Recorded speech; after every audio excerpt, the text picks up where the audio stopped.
This is a News 8 special presentation, the Connecticut Governor's Race, Republican Primary Forum. Hello and welcome. I'm News 8 Chief Political Correspondent Mark Davis, live in New Haven. And we want to welcome you to this Republican Primary Forum for Connecticut's Governor's Race. Joining us for this live hour, an hour-long forum, are the two Republican candidates for governor here in Connecticut. That is former U.S. Ambassador to Ireland and 2010 nominee for governor Tom Foley, as well as State Senator John McKinney, who has served as minority leader in the state Senate since June of 2007. Now, also joining us this morning is Susan Haig of the Associated Press, who will be helping moderate at this forum and asking the candidates questions as well. If you actually have done any reading in the state of Connecticut online or in any of the great newspapers, you have read Susan's work. She is very highly regarded at the state capitol and across the state. Now, our format today is being called a forum, so we do not have any rigid rules. Each candidate will be allotted, however, as much time as they need to answer and respond to each question. We'll try to rein it in if people start repeating or whatever. In addition to the questions from Susan and me, viewer questions, our News 8 viewers will also be included, those questions that were submitted on our website, WTNH.com, as well as our News 8 cameras on the streets of Connecticut. So let's begin.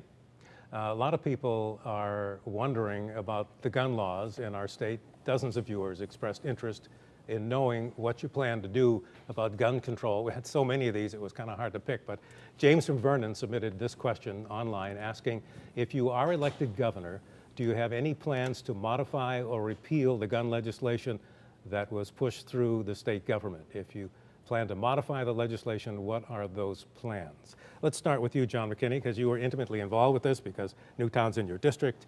You worked with the Democrats in the legislature and the governor and the families. They almost use your office as a headquarters for talking to legislators. Answer the question, if you will. Well, I think the answer to the question is, as governor, I'm not going to focus on repealing the gun bill or making modifications to that law. I'm going to focus on growing our economy, creating jobs. Dan Malloy's going to leave either one of us a $2.8 billion budget deficit. That's after the largest tax increase in our state's history. We've seen our economy in Connecticut lag around the rest of our states around us in the region because of the Malloy tax increase. So my focus is going to be on jobs and the economy. As you mentioned, Mark, I've been fortunate to represent Newtown for 16 years in the state Senate. I was their only voice in the state Senate and was at the firehouse with them that day. And I have always felt it's your obligation as an elected official to represent your constituents, and was proud to represent them in every way possible. Well, let me just say before we get to Tom's response to this that I read all of these questions, and I talk to a lot of people, and I hear from a lot of people via email and other social media. Many of the gun owners in the state of Connecticut tell me that they think the law, part of the law on the gun restrictions, was an overreaction to what happened in Newtown. What do you say to that? Well, what I say is, I've talked to a lot of them. I respect their opinion and respect some differences that we might have. At the end of the day, my job was to represent my constituents. A lot of times in politics, people stand on the sidelines, criticize what you do, rather than roll up their sleeves, get in and try to work on things.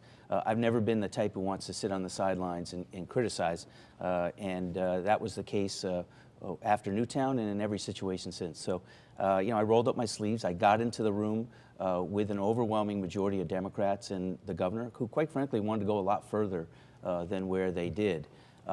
We have a problem in Connecticut with one-party rule. We have a problem where, as Republicans, we're in the severe minority. That's what I think, quite frankly, the both of us are hoping to change come November 2014. All right, Tom, you have said many, many times that you don't like some of the restrictions in this law. Would you change it? Would you try to change it? Well, first of all, terrible tragedy in Newtown. Totally appropriate for the government to have a response that provided comfort to the families that were there, and certainly do what they could to make sure nothing like that ever happens again. And I said at the time that the governor should focus on only policy changes that would prevent another Newtown from happening.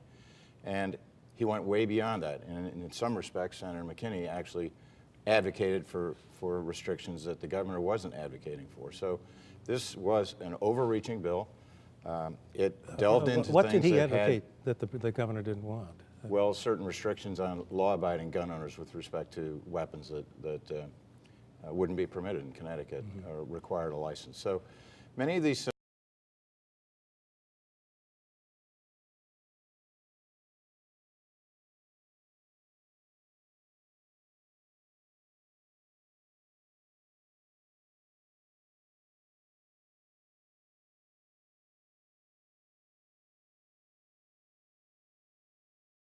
on in many respects. So if the legislature chose to revisit the bill and that there were corrections or simplifications they could make that would reduce some of the onerous provisions on law-abiding citizens, I would support that. But you wouldn't initiate it. I wouldn't. They would have to come to you. We have a Democrat-controlled legislature. I think a governor initiating that Right. is a Republican. Right, but there are some Democrats who Yes. think this went too far too. Yeah, So, okay. but you would wait for them.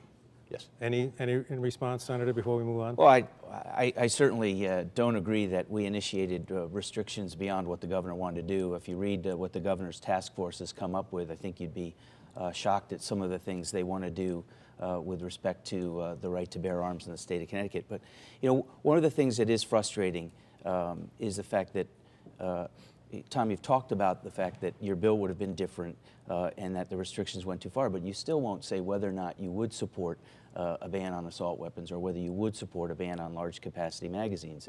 And as I've traveled around the state, I think people are frustrated by your unwillingness to answer that. I know we may disagree, and I respect those disagreements, but I think we need to be specific about the answers we give to people because, you know, to beat Dan Malloy, we're going to have to be very specific, and I still think you need to answer those questions at some point.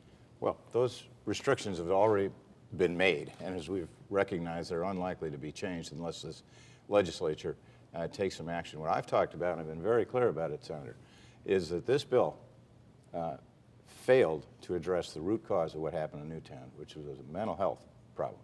And I've talked at length about the failure of the legislature and previous governors to fill in for families the institutional support that's needed for people between the age of 18 and 65 who have family members with serious mental health issues, which I've also acknowledged publicly that I have a sister who has serious mental health issues. So this is something that's missing in the state. This is so clearly something that had to do with the tragedy in Newtown, and why you, as a legislator who's been there for 15 years, couldn't help this governor figure that out is beyond me. And instead, you reached into things that had nothing to do with what happened in Newtown. Well, I think if you read the bill, you'd understand that there are some positive changes towards helping people with mental health. We've talked about this. If you're between 18 and 25 in the state of Connecticut, particularly young men, there are no services, little to no services, unless you're very poor or very wealthy.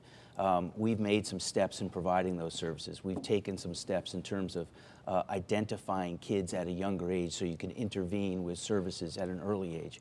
There's still a long way to go on mental health issues. There's a struggle within the community of whether you use institutionalization for people with mental health or whether you work more in a local community-based group home setting, which a lot of parents advocate for. Quite frankly, there's been a constant struggle about that, and the system can't afford to spend overwhelming amounts of money in both. So there's more we need to do. We also took a major initiative in that bill with respect to protecting our schools in terms of identifying kids and doing that. In fact, one of the national experts on school safety and identifying kids with mental health issues talked about the fact that some of the changes we could make, which we did make, could actually prevent something like that from happening again. Right, and there was also security with regard to bricks and mortar with regard to that. So have we exhausted this? Well, I'd just like to say one more Sure. thing. Here's a good example of what I call a career politician. Now, John's saying that he was behind and supported and fully embraced the bill on a part of it that he wants to talk about, but the parts of it where he has stepped on people who believe they have fundamental rights, he's distancing himself from. Well, no, You're I'm either not, for the no, bill I'm or not. you weren't. No, Tom, I voted for And the you bill. voted for the I bill. voted for You're the a bill, big advocate for the bill, and so- I represented the people in Yes, Newtown, you did. and you know, to be honest with you, Tom, I was there that day. I've lived through it with those people. I saw the pain they had.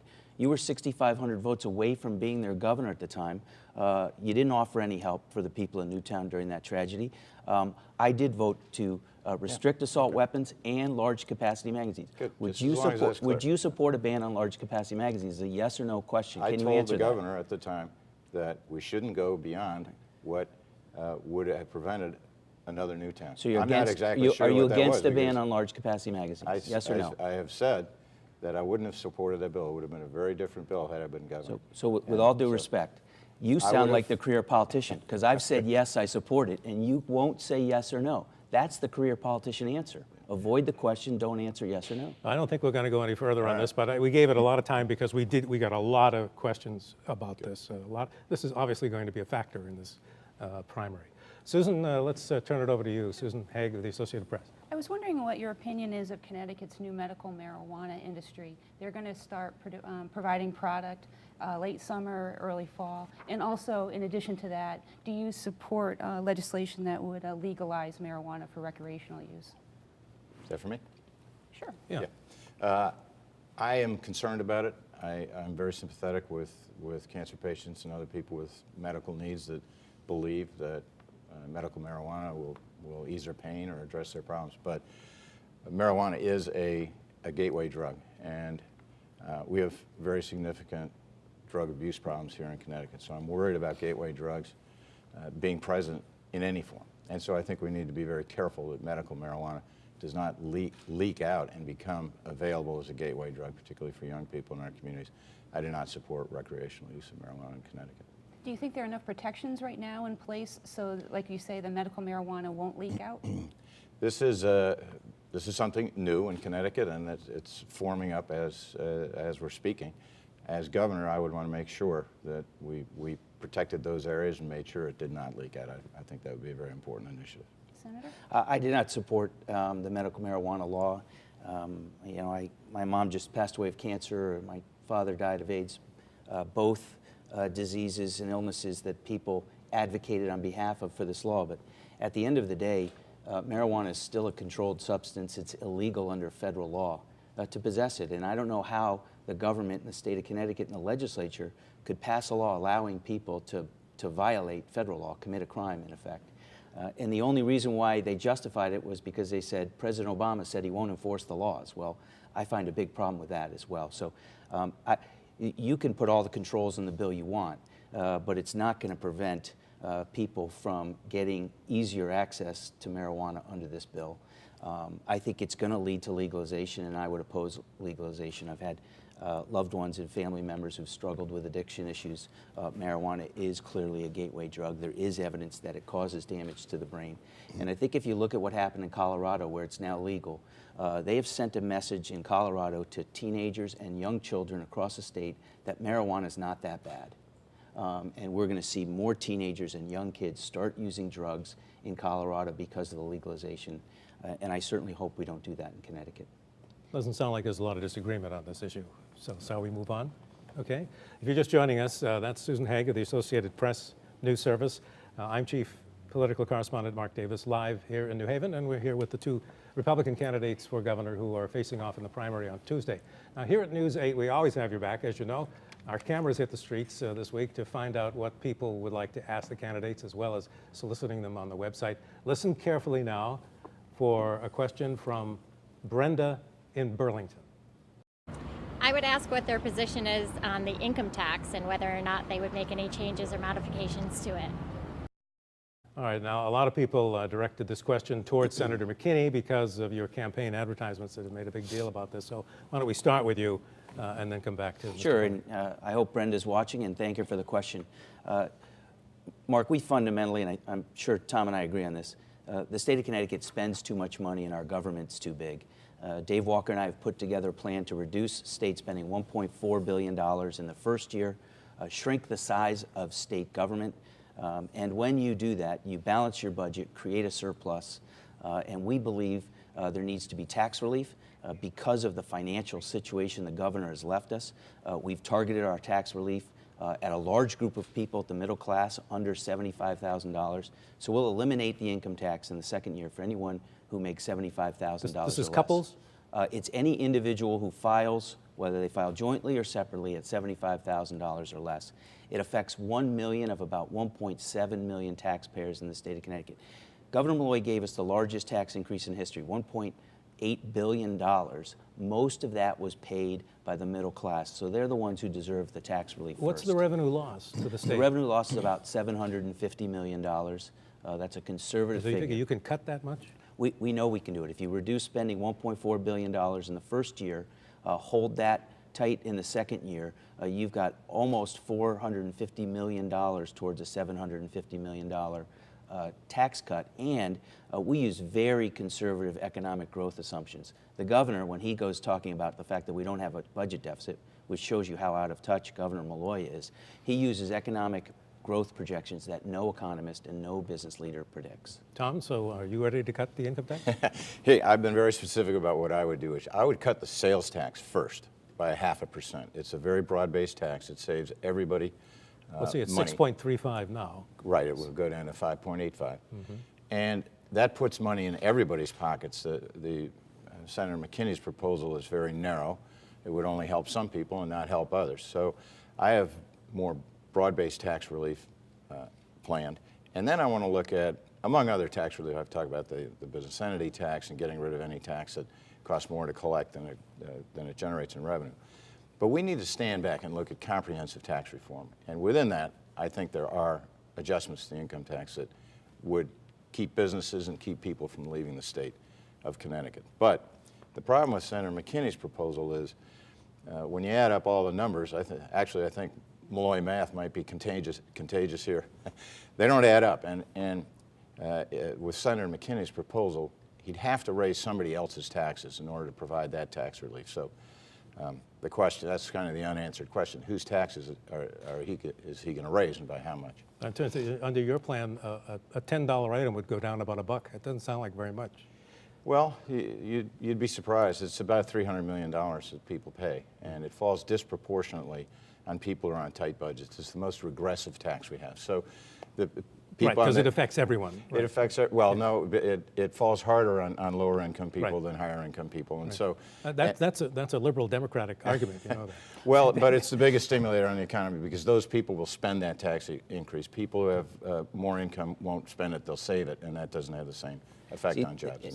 This is a good debate to have.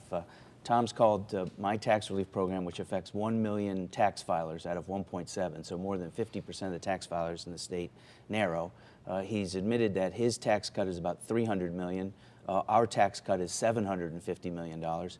It's hard to argue that having $300 million back in the economy is better than $750 million back in the economy.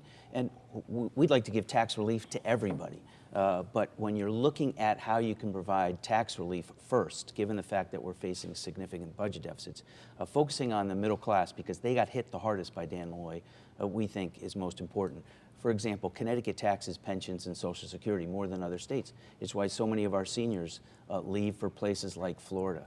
A lot of nurses, teachers, and other hardworking people retire with salaries, Social Security, pensions at $75,000 or less. This will eliminate their tax liability and keep them here in the state of Connecticut, and that's something very important. And with respect to the specifics, we've detailed how we would reduce spending by $1.4 billion.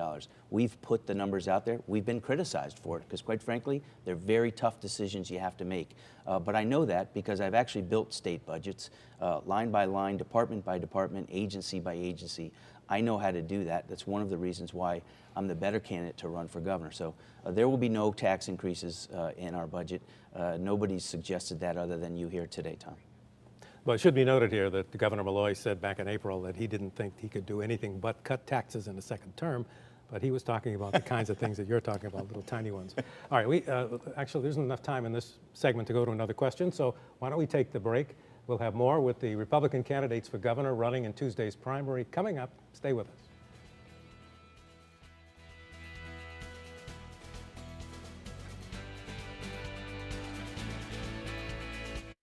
You're watching a News 8 special presentation, the Connecticut Governor's Race, Republican Primary Forum.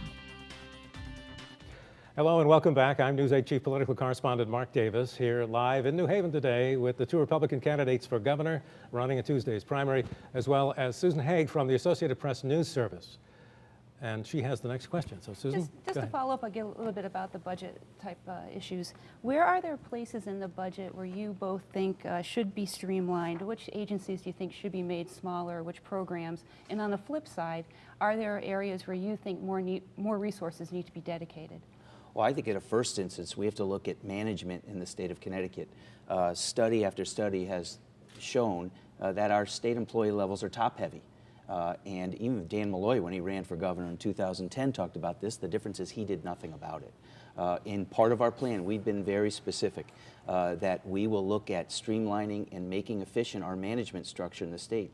That means a reduction of non-union management employees of over 1,000 people because, quite frankly, we need to be as lean and as efficient as you would be in the private sector. The private industry has been dealing with tough economic times, making tough decisions. The state hasn't. Those lean efficiencies and a hiring freeze thereafter can save a couple of $100 million in your budget, and that's absolutely critical. The second thing that I think we ought to do is we ought to bring in an Office of Inspector General. That would be a new office. It wouldn't be an office that is subject to control by the governor or the legislature. It'd be an office to protect the taxpayers. They would have audit and subpoena power that can go in and root out waste, fraud, and abuse in state government. Those are two specific examples I would give you right now. First of all, it's important to understand how the government budgets, because this $1.4 billion increase assumes about a 7% increase in spending. When I'm governor, I'm going to say, you're not spending a nickel more overall than we spent last year. I'm going to do that for 2 years. That's a 7% cut over what Governor Malloy is going to be talking about spending. With making that commitment alone gets rid of the deficit. That's a $1.4 billion increase in spending that's going to go away. Now, there are many opportunities to save money within state government. What I would do is take those savings and spend them in two areas. Number one is we have to protect the Special Transportation Fund. Senator McKinney and Governor Malloy have been raiding the Special Transportation Fund, and as a result, the White House recently graded our roads and bridges the worst in the country. That's simply disgraceful. It's directly the result of governors and legislators taking funds that were committed from the gas tax that were supposed to go to maintaining our roads and bridges and spending them on other programs. In many cases, just their pet programs for insiders and pals. The other area is we have to invest more in our schools. Governor Malloy is spending less money as a percent of the budget on schools. His education reform initiative, which I call Education Reform Light, which really wasn't going to have much impact on educational outcomes, never really ended up being funded. And so the amount of money available to schools as a percent of the budget has dropped under Governor Malloy. We simply have to do more to help the 100,000 young people in schools, primarily our inner city schools, who are not getting a decent education. America is all about fairness and opportunity. And if you aren't providing a young person a decent education, that's not fair, and they're not going to have the opportunity that we promise all our citizens. That would be a high priority for me as governor. See, and this is one of the areas where Tom and I look at the budget very differently. Tom's just said that not having an increase in spending is a cut, and it's not a cut. Cut is actually when you spend less money one year than you spent the year before. That's what I've proposed. He's also said that he's just not going to let anything go up. The problem with that, Tom, is that there are almost $900 million of contractually guaranteed increases in the budget next year. So if you're not going to be specific about how you're going to reduce spending by that $900 million, you're actually going to be increasing. And that's why we were very specific with our spending cuts. And let me be very clear, because you know the answer to this, and I think you were very misleading. Governor Malloy took $542 million at the end of the day, all in, out of the Special Transportation Fund, and I voted against every single one of those budgets. In fact, you actually even criticized me in a TV ad for voting for a budget with Governor Rell that all Republicans and Democrats supported, that made the largest, most significant investment in our transportation infrastructure, in our rail line, in our New Haven rail yard. So you say that I voted to take money out of the Special Transportation Fund when I actually fought against Dan Malloy doing it, and yet you criticize me for making the investments in the rail line. So you're trying to have it both ways. We need to make critical investments in our rail line. It's the single most important economic development tool in the state of Connecticut right now. We have $3 billion of upgrades that need to be made, and we need leaders who are going to be willing to take the tough votes to do that spending. Good. Well, I'm glad you brought up that transportation bill, because I did criticize you for it in the ad, but not for the part of it that was investing in transportation. There was a huge tax increase in there, John, $140 million a year currently, raising the gross receipts tax. And you have repeatedly voted for tax increases. You have repeatedly voted for budgets that resulted in very significant increases in spending. So you've had some kind of an epiphany here in the last 3 weeks, and all of a sudden you're a fiscal conservative, when I've been talking about these kind of changes needed for Connecticut government for over 4 years. So I'm glad you finally come on board and seen the light, but your voting record certainly doesn't support what you're talking about right now. So. Here's every budget I voted on over 16 years. Hold on. Yeah. Every budget I voted on over 16 years. Every one of them had a spending increase in it. You just said tax increase, Tom. I've had 10 No, budgets. I said you've voted repeatedly for tax increases. Yeah, repeatedly for tax increases. Go ahead, list the tax increases I voted for. The gross receipts tax. Okay, that's one. The cigarette tax. That's two. The gross receipts tax on municipal utilities drives up everybody's electric bills. That's not true, Tom. Yes, you did. Okay, so let's look at that, Tom. I've had 10 budget votes over 16 years that increased taxes, reduce spending? and I voted against all. I voted against all of them but one. Did any I had reduce spending? 5 budget votes. Are you going to let me answer? I had 5 budget votes that actually cut taxes, and I voted to cut taxes hundreds of millions of dollars that passed. Now let's talk about the one tax increase, the cigarette tax increase. In that bill, we exempted things from the sales tax, which reduced people's taxes. As you just said, the sales tax is a broad-based tax that affects everybody. And most importantly, Tom, it started the film tax credit. In your own hometown of Greenwich, Blue Sky Cinemas has brought in hundreds of jobs because of that film tax credit. ESPN, NBC Sports, digital film production has blossomed over the state of Connecticut because of that film tax credit. Are you telling me that you would vote against the film tax credit because you wouldn't want to increase the cost of cigarettes? No, what I'm telling you Well, that's a choice you had, Tom. So you're saying you would have voted with me then? No, what I'm saying is, you're talking like a career politician. You're No, Tom, raising I'm talking taxes, about leadership. and now you're I'm talking about leadership, explaining Tom. why this is good for everybody. I don't think people think raising taxes is being helpful. A cigarette tax of 50 cents in exchange for the film tax credit is a trade what I'll about take the gross every day. receipts tax on taxes? $140 million a year. So on let's get this people when straight. they go Let's up to get this the pump. straight. You live in Greenwich. If you understand the people who I've represented for 16 years, as I hope you do, you would understand that our rail cars were costing us jobs. People were leaving These Fairfield are all County. excuses, but you raised taxes, No, Tom, John, repeatedly. Tom, it's called leadership. Raising taxes is leadership? No, is that Tom, how you'd lead as governor? 342 rail cars, fixing the rail yard here in New Haven. By the way, in that bill, there was also programs in transportation for the elderly and disabled. There was also the State Pier New London. Are you going to tell the people of New? Tom, you have to pay for things, and you don't want to answer a single question. You want to be devoid of specifics. You would have voted against new rail cars for Metro North. You would have voted against the rail line in New Haven. You would have voted against the pier in New London, Tom. John, That's a job killer. We need to wrap That's a this job up because killer. we're getting long. So on this. you're against creating jobs in Connecticut. One more No, thought, Tom. John, then we'll you're move on. defending raising taxes. No, Tom, I'm defending taking a leadership position and fixing our rail line. It does cost money to fix a rail line. You would acknowledge that, right? We're repeating you ourselves have to now. pay for it. Gentlemen, May we're I finish repeating. answering the question? The other aspect of managing spending is you need to have had some experience and develop some skills. For 35 years, I've been running large organizations, and in the private sector, an important part of that is making them efficient and lean and run smoothly and be effective at delivering the services or products or whatever they're engaged in doing. I actually have experience doing this. John has no experience doing this, so why would anybody, first of all, trust John, who's all of a sudden had an epiphany that we need to cut expenses when he's been repeatedly voting to raise expenses, and he has absolutely no experience running a large organization or leading in an executive role.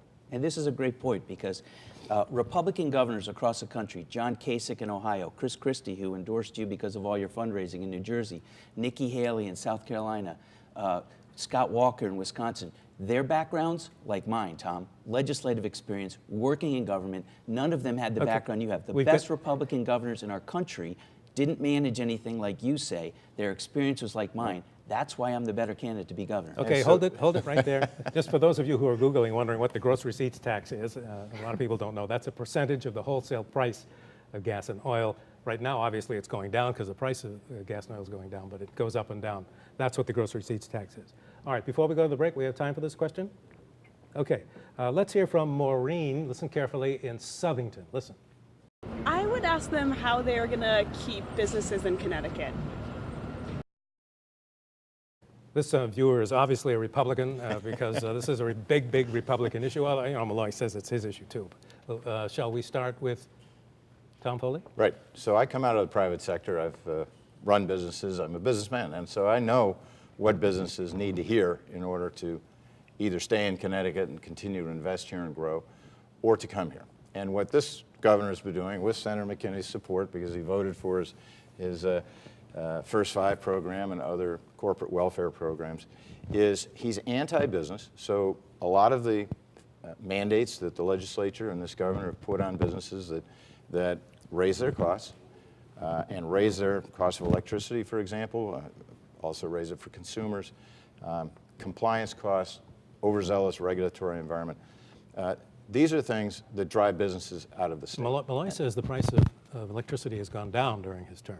That's not true. I mean, I know that the companies are asking for increases now, but that's to cover their infrastructure that was destroyed in the storms a couple of years ago.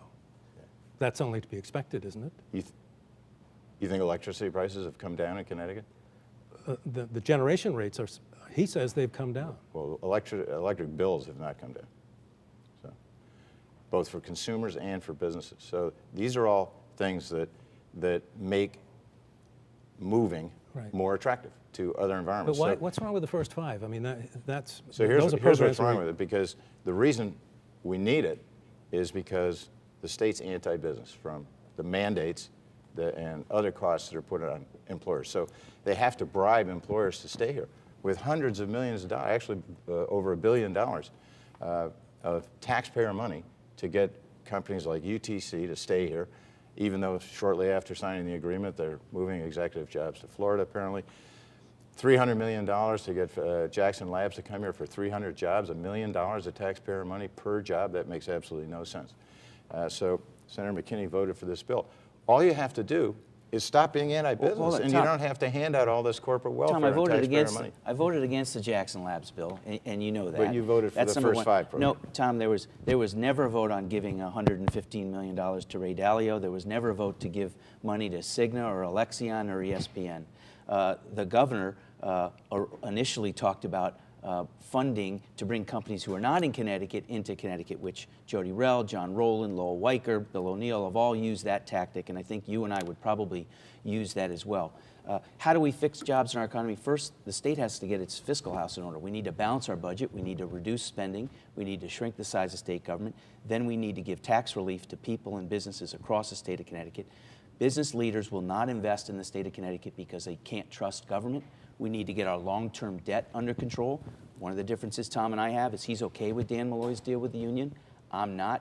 We need to tackle that long-term debt. That will send the message to How do you do that when they have a no open until 2022 or something? Let me just say one more thing, though. I did vote against the Jackson Labs bill, but I also voted for the UTC bill. That was not a corporate handout. Those were existing tax credits that Sikorsky and Pratt & Whitney had already earned that we accelerated. What we should do is accelerate that for other businesses. You look at Eastern Connecticut, where Pfizer, Electric Boat have lost jobs. We have General Electric here in Connecticut. They would benefit by getting those tax credits as well. But you know, Tom, you should know in Shelton and in Seymour and in Stratford and Milford, Ansonia, the Valley, Sikorsky is the lifeline for those families there. And that bill, allowing them to use existing tax credits, kept Sikorsky in the state, while as governor, I will actually reduce the cost of business, which will keep Sikorsky Tom, here. before you answer, But it's surprising that Tom Foley would be against keeping Sikorsky in Connecticut. Can you It's explain shocking, to me quite frankly. how you open up these union contracts when John Rowland signed them to a deal that says they can't be open until 2025? The same way Jody Rell and Dan Malloy opened up the contract. Mark, defined benefit plans don't exist in the real world anymore, and it's time they didn't exist in government. And we ought to have new employees hired by the state of Connecticut go into defined contribution, 401k type plans. Tom's idea, you can't do that until 2022. My idea is you have to start doing that right away. All right, let's get Tom's point of view in here. Yeah. Well, again, John's using career politician talk. He's saying tax credits are okay. Tax credits are spending. In the federal government, they call it as tax credits actually go on the spending side of the budget. So you've spent $400 million to bribe Tom, UTC it's not to spending, keep not jobs to here. tax people. Now you're thinking like a Democrat. No, that is spending. A tax credit is not taxing something. That's not spending by government. That's letting people keep their own money. It's spending money. It's considered an expenditure. You're a good Democrat if you believe that. Listen, there are ways to keep employers here, including UTC. Nobody's for having any UTC jobs leaving Connecticut, but just paying them hundreds of millions of dollars of taxpayer money isn't the right way to go. You provide an environment that works for them to be able to reduce their costs, make them as competitive as they can be, and want to stay and invest here. But those were unused credits, from what I understand. There are no checks being written by the state of Connecticut to United Technologies to keep Sikorsky. Let's be very clear about that. It's revenue that's not coming in. So it's their money, Tom, spending. just like it's people's money. We ought to let them keep it. You're suggesting offering this to other businesses. Absolutely. This is just spending. That means that the taxpayers are going to have to make up the difference if the company isn't paying the taxes. So cutting You and I taxes, and cutting you taxes is have to pay these taxes. Cutting taxes is spending, and cutting taxes means other people have to pay for it. Actually, Tom, cutting taxes is going to grow our economy. People are going to invest more, create jobs. You should know that. So let me get back to the woman's question, because 70% of jobs are created by small businesses. Every large business started off being a small business, and you want them to become a large business because that creates new jobs. So I've talked about eliminating the business entity tax for employers that have fewer than 50 employees. Well, what is that, $250 a year? It's $250 a year, which doesn't sound like a lot, but I can tell you one thing. It really is annoying to small businesses, merchants, people that have 1, 2, 3 employees. Well, sure, somebody running a sandwich shop with 5 employees. It's actually paid every other year, and I voted to cut it in half. But One of the tax cuts I did vote for. But it's annoying. It sends a signal that we don't appreciate you. We're not trying to support you. And as governor, I know that business people need and want to hear that. And there are many states in North Carolina, South Carolina, Texas. Rick Perry's saying, "Come on down," and Connecticut's just saying, we don't care about you. We're just going to tax the heck out of you. We're going to load you up with all kinds of expenses and regulations and mandates. And people are sick and tired of it. But as a business person and as a governor, I can send a very strong signal right away and say, hold on now, we're going to change this. We're going to come out and support you. We're going to work with you. We're going to try and get your costs down. We want you to stay and invest here. We can restore pride and prosperity in Connecticut, and we need you to do it. All right, we're going to take a break. I think we've exhausted that. We'll come back with more with the candidates for governor running in Tuesday's Republican primary here in Connecticut. Stay with us.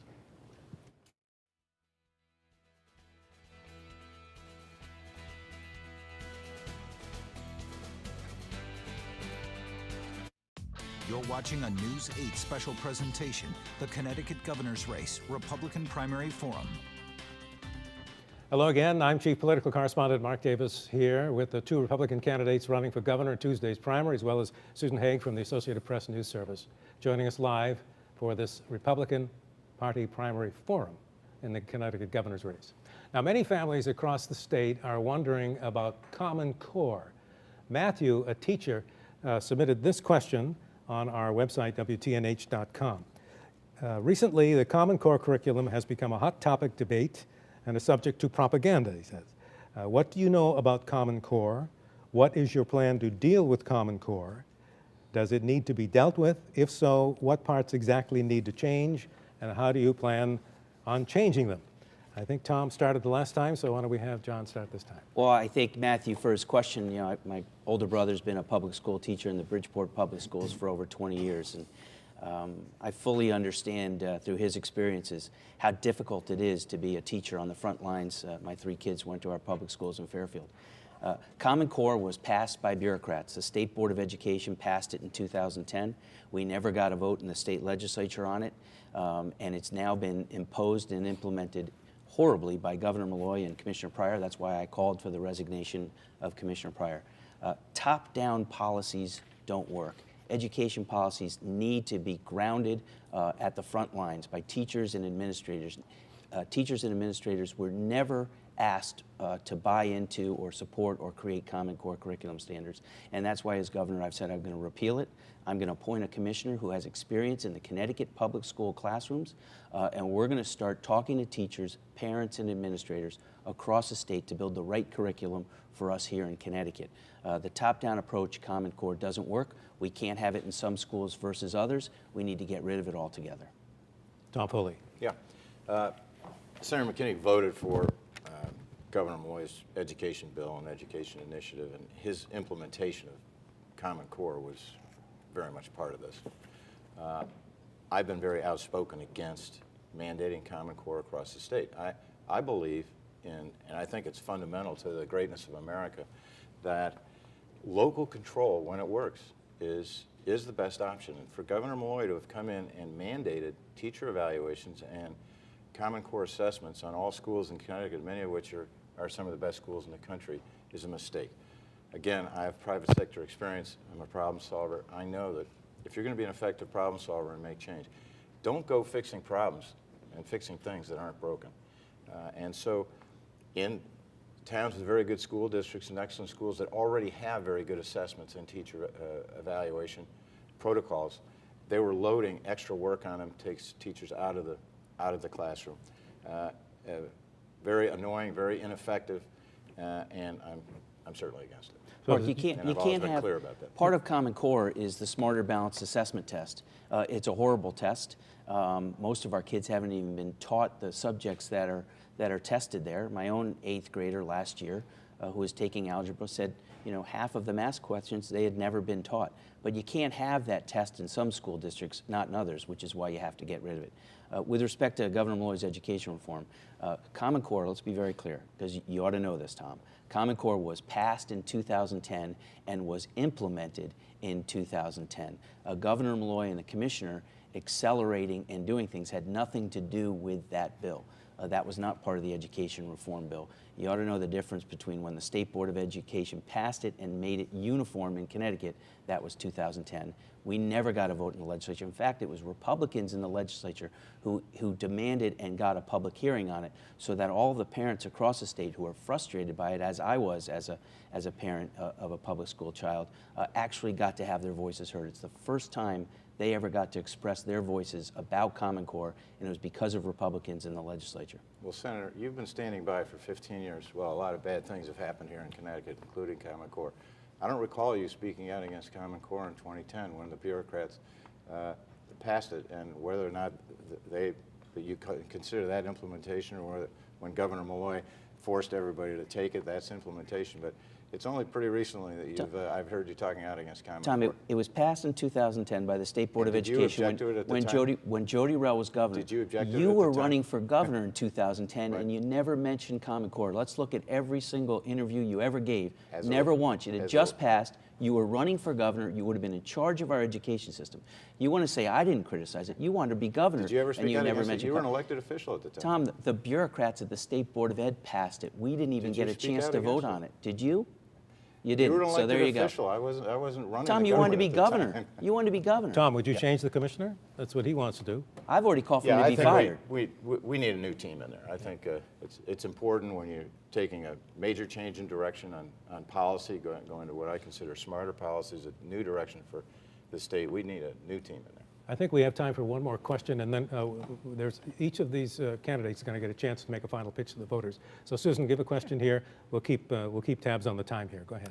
I'm a commuter, and I understand that road work needs to be done, improvements need to be made, but I myself, and I know a lot of other commuters, get tied up in these traffic jams on the highways a lot for lengthy periods of time. Is there a better way that Connecticut can handle getting this work done without messing up people's lives? Yeah. That's a tough question. I tell you, traffic congestion and Metro North operating schedules and lack of punctuality and being shut down for days at a time are just indicative of the impact of having raided the Special Transportation Fund and poor policy. We simply are not dedicating the resources for our commuters, whether they're in cars or whether they're on mass transit, to get around. And I talk about the impact on families. If you have a mom who's sitting in traffic, and sometimes 2 extra hours a day commuting on the Merritt Parkway or 95 or some areas around Hartford and Waterbury and out in the eastern part of the state, they're away from their kids. This is bad for the state, bad for families. It's simply bad policy. And a lot of people rely on government to solve their problems, and this is such an obvious problem that isn't being solved. This governor has not talked about traffic congestion or solutions to traffic congestion. Actually, he's contributed to it because a lot of these construction projects are holding up traffic, and they seem to be going on interminably. The Merritt Parkway's been under construction for most of the time this governor's been in office. So we simply have to take the honor the pledge that was made to the citizens that the gas tax will be used to as a user tax and kept in the Special Transportation Fund, dedicated to both mass transit and our roads and bridges, and make sure that that money is spent wisely on projects that will maintain them and improve their utility, including reducing congestion. It's very frustrating. It's one of the reasons why, working with Governor Rell and Democrats, we put together the largest transportation infrastructure program back in 2005 in decades. Critical to our state's transportation system, including mass transportation. It's one of the reasons why I fought Governor Malloy, along with other Republicans in the legislature, against spending money on the busway. It's $540-something million that's been wasted that could have been used to fix roads and bridges across the state of Connecticut. But we also need to change internal policies at the Department of Transportation. It takes far too long for projects to get designed, engineered, and approved. We ought to work with the private developers on doing that. They can do it much quicker. A designed build aspect in terms of our bidding is much quicker, much more efficient than what Governor Malloy is now using. It's taking far too long to get projects done in Connecticut. We only have a couple of minutes here for this. Let me do a quick follow-up on Susan's question. You mentioned the gas tax. The gas tax is a losing proposition because people's cars are getting better mileage, so they're using less gas. So it's not going to generate enough money to do all of this stuff. Do either of you endorse putting tolls somewhere in the state of Connecticut? Quick answer, if you can. Me for that? Sure, go ahead. Well, I've talked about possibly using tolls for traffic congestion. Any new source of revenue is just going to result in an increase in spending from the legislature.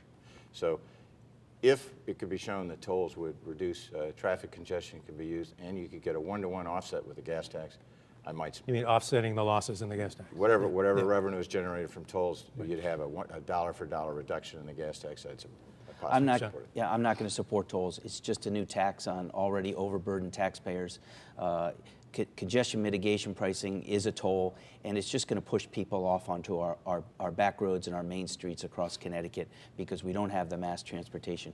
But here's why the gas tax is a losing proposition, in your words, Mark, because people who live in north central Connecticut, like Enfield and Granbury, go to Massachusetts to buy their gasoline. People in Stonington go in southeastern Connecticut, go to Rhode Island to buy their Massachusetts, and even people along the border with New York in Danbury or Greenwich go across the state lines to buy gasoline because it's cheaper. And when they're there, they're buying other things as well. So it's actually hurting our economy. It's hurting small businesses in the state. That's why it's a losing proposition.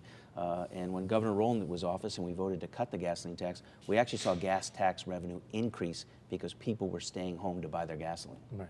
All right, I think we're just about out of time here, and we want to make sure we have enough time for the candidates to give their summations. Thank you both, by the way, for coming today, and you too, Susan. We had a coin toss when the two gentlemen came here earlier, and the winner of the coin toss was Tom Foley, and he gets a chance to decide how he's going to speak, so he wants to speak last. He'll have the last word, and we have enough for a little more than a minute summation here. So we will start with State Senator John McKinney, who's going to give you his pitch today on why he wants Republican voters to vote for him on Tuesday, primary day. Well, first, Mark and Sue, thank you very much for letting us do this, and I want to thank the people across the state of Connecticut for watching us this morning. Connecticut faces a fiscal crisis. Governor Malloy is leaving the next governor with a $2.8 billion budget deficit, that despite the largest tax increase in state history, a tax increase that I led the fight against. Dave Walker and I, running together as a team, have put together a very specific plan. We're going to reduce spending by $1.4 billion. We're going to shrink the size of state government because state government is too big. And we're going to reduce taxes, eliminating income taxes on hard-working families who make $75,000 or less. That's how you grow jobs. That's how you grow our economy, by getting our state's fiscal house in order and giving people their money back. Tom believes tax credits, not taxing people, is actually government spending. I fundamentally disagree with that. I think it's your money, not the government's money, and you ought to keep more of your money because you do a better job with it than government.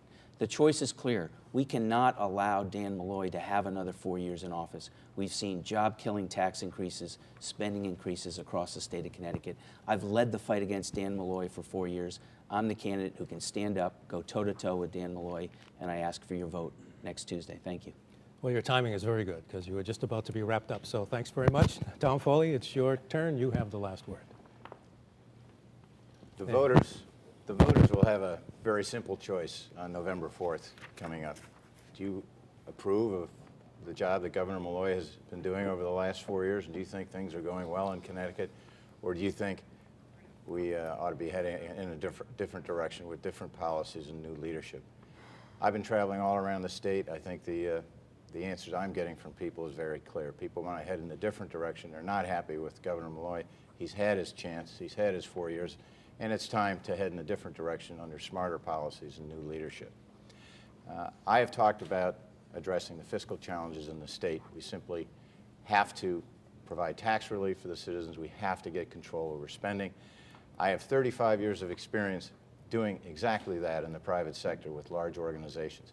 There is nobody, John McKinney or certainly Governor Malloy, who's going to do a better job of getting control over spending and taking on and fixing our fiscal challenges in this state.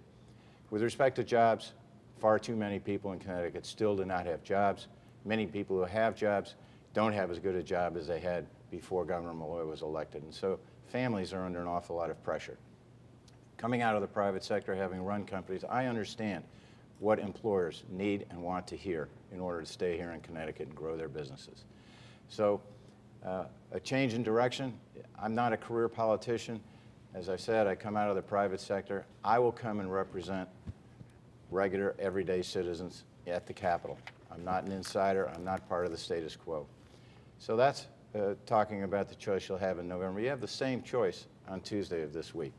We have John McKinney, who's been up there for 15 years, standing by while many things were done in Connecticut that have hurt our economy and hurt families. You can you vote for maintaining the status quo, more of the same, or you can vote for me, change of direction, change of policies, and get the state headed back in a different direction. We can restore pride and prosperity to Connecticut. I look for your vote on Tuesday. I would very much appreciate your support. Thank you. Thank you both. Thank you both for your time. You know, we have a few seconds here. Can I just ask, do you like each other? Absolutely. Yes, we do. Absolutely. How can that be demonstrated? Can we have a handshake here? And the other question that should have been asked during, but we have the time now. Will each of you pledge to support the other if the other guy wins? Absolutely. Without question. Without question. And right away. And right away. All right, good. Thanks. Thank you both for being with us. And Susan Haig from the Associated Press News Service, thank you very much for joining us. And thank you for joining us as well. Don't forget, if you are a registered Republican, you are eligible to vote for one of these two guys and a number of other races as well, Lieutenant Governor's race. There's a number of others. And also Democrats, you know, there are a number of spirited state legislative races. Unaffiliates can switch up to noon on Monday that's as right. well. Yeah, if you're an unaffiliated become voter, Republicans. you can switch. If you're unaffiliated, you can switch and become a Republican up to noon on Monday. That's right. Noon on Monday. A very, very, very good point. I want to thank you for joining us and remind you that if you tuned in late today, you can see this entire program at our website, WTNH.com. I'm News 8 Chief Political Correspondent Mark Davis. Thanks very much. Have a great day.